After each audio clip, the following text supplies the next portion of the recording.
Hello, I'm Michael Hammett on location at Civic Space Park in downtown Phoenix. And welcome to the only show where talking trash is a good thing. On this episode, we'll introduce you to a guy who turns scrap metal into robot art. And we'll show you how to create your own compost to help your garden grow. And what is an ORCA doing at Phoenix Convention Center? Well, it's not what you think.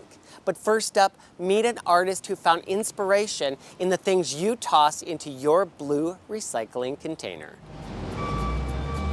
To most of us, this pile of trash looks like, well, a pile of trash.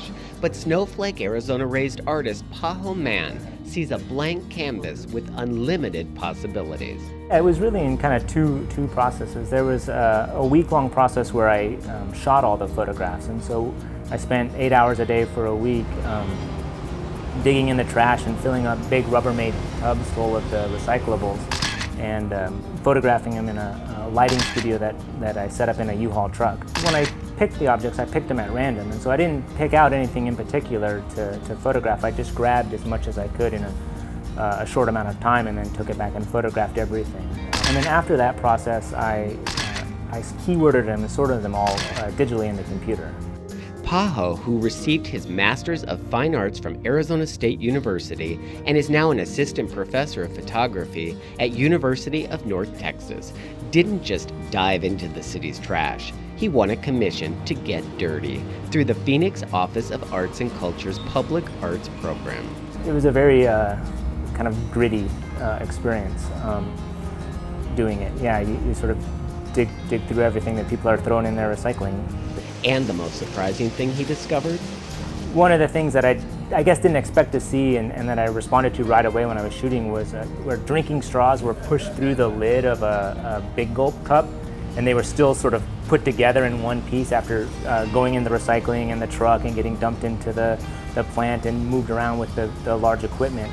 The artist created a series of 20 prints displayed at the city's North Gateway transfer station, where you can also access all 6,000 images through a kiosk or at phoenixrecyclingproject.com. So users can use the kiosk on a touchscreen to sort through the images and make different sets for themselves. In this case, I picked cardboard, and then I can see all the cardboard that's related to Valentine's Day. And you can find information about recycling. About plastic, it says each year over 3 million tons of plastic waste is generated in the United States. Of this, about 10% is recycled. On the average, plastic bottle takes 700 years and possibly more time to degrade in a landfill. But I've really enjoyed working on this commission and making public art. There's something really rewarding about having the work serve an aesthetic purpose and a conceptual purpose and a kind of a political purpose, but also serving this kind of educational purpose and having a home and having a place where people can look at it and interact with it.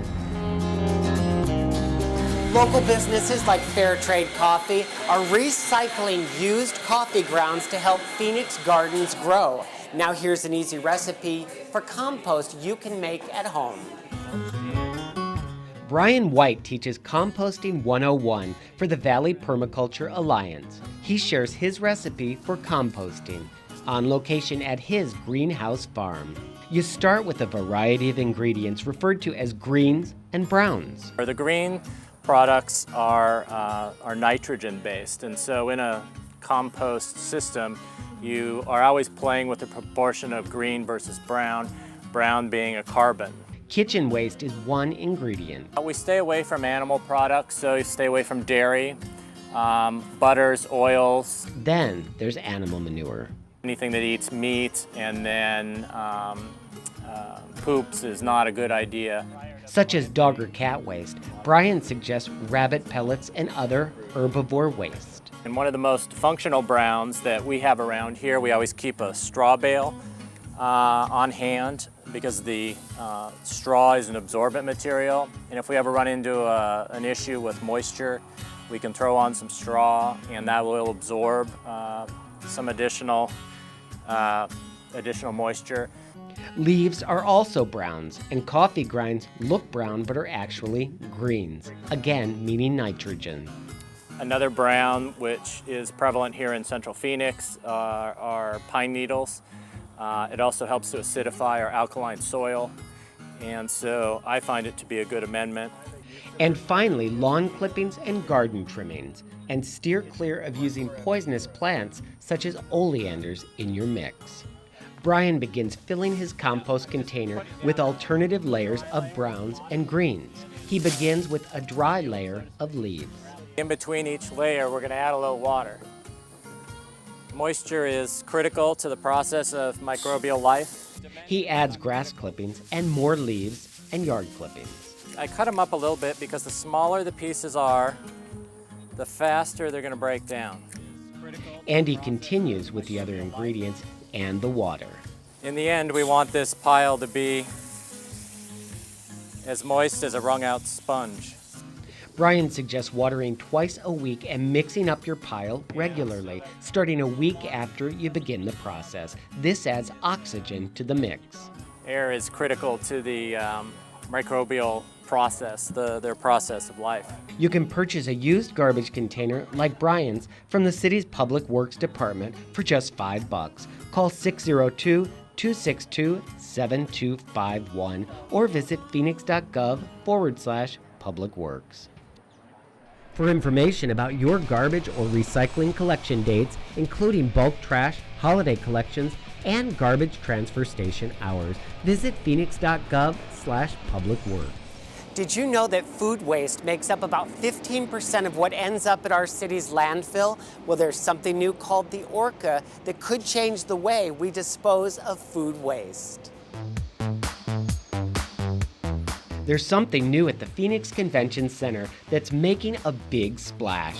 It's called the ORCA, and it could change the way we dispose of food waste. It actually stands for Organic Refuse Conversion Alternative. But the whole idea is that how do we divert from the landfills, number one, which is what this machine is all about. This is actually one of the first ORCAs in the United States for a major convention center. So, well, very simply, the ORCA is a process in which it has little microbes.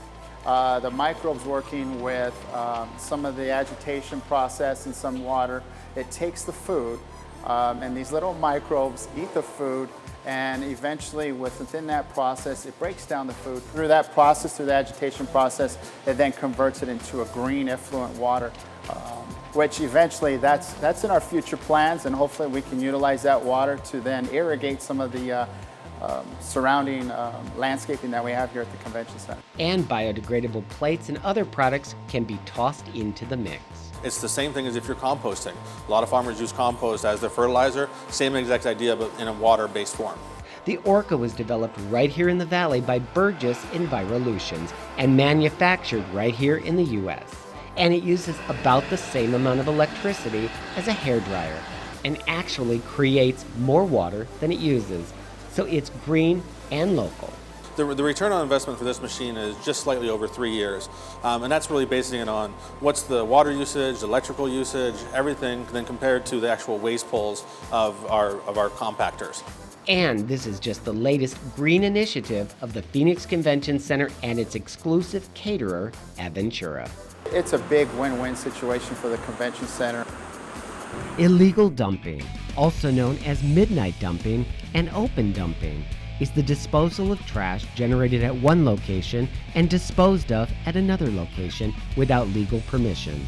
This includes dumping yard waste, appliances, tires, and other garbage in alleys, dumpsters, vacant lots, and open desert locations.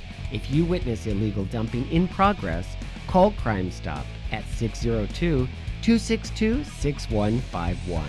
To report illegal dumping after the fact, contact 602-262-7251. All information is confidential. Illegal dumping is a crime, and we all pay. Joe is a guy with trash on his mind. I talk trash all day long. In Arizona, I specifically work with the municipalities, and my job is to, really get them aware of the trash container, because if you think about it, what does a city provide that's touched more often than a trash cart? WasteQuip Toter is one supplier of trash containers to the residents of Phoenix, so you might have pushed one to the curb today. If you look at the top of the cart, the one difference you'll see immediately is that we have this double-walled rim. This really gives it a lot of stability at the top, And that's really helpful because those mechanical arms squeeze with some pretty good force. The other thing that you'll find is that there is absolutely no openings on the inside of the container. And when a container has reached its end, it gets recycled into a new container. It's going to vary depending on color. It's a little bit easier with darker colors to use more recycled content, but as a rule of thumb, you can say somewhere between 20 and 50%. My name is Joe Albrecht with Waste Quick Toter, and when I'm in Arizona, I love talking trash on PHX11. If your garbage or recycled container is damaged or broken, email the Public Works Department at pwserve@phoenix.gov or call 602-262-7251. Well, here on the Talking Trash Show, we like to introduce you to entrepreneurs who are turning trash into cool new products. Well, if you think robots are cool, you're going to love this next guy. Aaron Voigt is a small business owner who doesn't believe in the hard sell. I'm not that pitch guy. I don't sit there and say, oh my, don't buy this, don't buy that. I don't do that. If you love it, that's wonderful, and I would be happy for you to have it. If you don't want it, that's okay too. So art's not for everybody. My banks aren't for everybody, His coin banks are one-of-a-kind works of art made from reclaimed steel and other materials. And I'll go all around and I'll find old vintage gauges to use, voltmeters, multimeters. This piece of steel could have been a bumper from the 20s and the 30s, and it's just been revamped and revamped and revamped. And I just happen to stop its life in one of its cycles. I can pick up a robot and tell them, oh, well, I was down in Tucson and I got these bike bearings from a community bike shop, and I put time in that shop in order to earn these bearings. I'll start with the body, if you will, and then I'll either relieve cut a mouth into there and kind of open it up to give it a back profile, or I'll just add a piece of steel in there to give it a shape and then kind of fill in that shape. And he does grow fond of his creations. Some of my larger pieces I do name. I just started doing these striped ones, and I'm calling them my peppermint series, and I'm kind of partial to these right now.